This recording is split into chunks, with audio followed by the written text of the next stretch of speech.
There are 6 acts that are presented in the textbook. Starting with Act 1, which was God establishes his kingdom. This act's main purpose was to explain the creation of God's kingdom. Next, there's Act 2, which was rebellion in the kingdom. This was the fall of the people and when the people disobeyed God. Act 3 was titled The King Chooses Israel. In this act, the textbook talks about how redemption was finally completed or was initiated after the fall of the people. Act 3 was an interlude titled A Kingdom Story Waiting for an Ending. This was during the intertestamental period.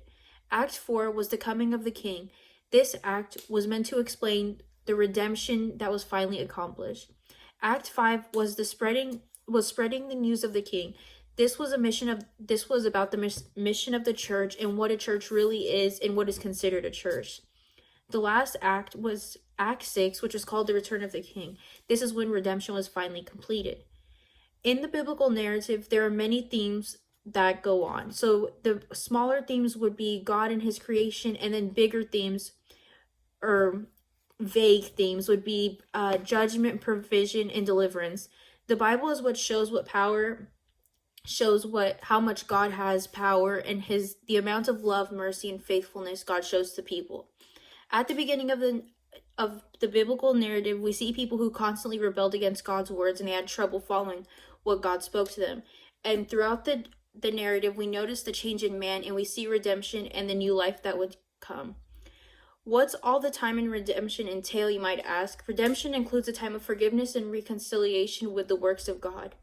The end goal was described in Act 6, which is when redemption was finally completed. The redemption was started to set out and redeem his creation from sin and sin's effect on it. The main purpose was that God created good, but soon destroyed, and the main goal was the whole cosmos should once live and thrive under his beneficent rule. Jesus Christ revealed what redemption was, what he meant by redemption, and was able to complete it. In the textbook, it talks about how John was able to see a new heaven and new earth, which was entirely cleansed of sin and evil. This was in comparison to the old heaven and earth where sin and death dominated. The reader knows that God itself comes to dwell on the new earth with humankind. With God on earth, all sins and effect is removed, and there is no more death, sickness, or pain. On earth, there's only peace, harmony, because the relationship between God and humankind was healed. The main goal was stated in the textbook, which was that the creation was renewed, healed, redeemed, and restored.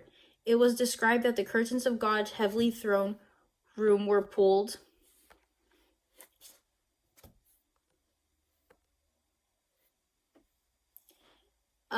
Being able to see that the Bible is one single narrative split into 2 novels really helped me understand the connection between the two. Before I started reading the Bible, I did not think there was any connection, which was quite interesting. If you see in the Old Testament, you see people who were disobeying God and they weren't following his rule, and then later we see when Jesus comes and finally shows what God really is.